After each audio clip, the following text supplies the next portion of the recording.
My name is Christian Wenzel, and I work in marketing for Leipzig Television. My job is to edit commercials. I do graphic design and develop layouts. What really fascinates me is the way people used to edit celluloid film. They cut it by hand with actual scissors and then put it back together with tape. Obviously, life is much easier now that we can edit films digitally using modern technology.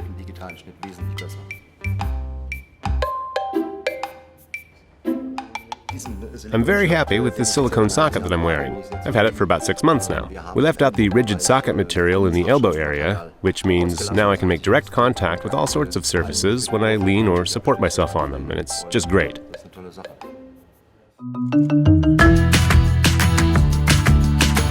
With the rigid socket material, my shirts used to always get frayed where the upper edge of the socket rubbed against other objects. That doesn't happen with this silicone, of course, because it gives under pressure.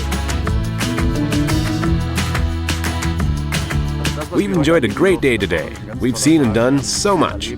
So, like true professionals in the television industry, what better way to end the day than by watching a film together?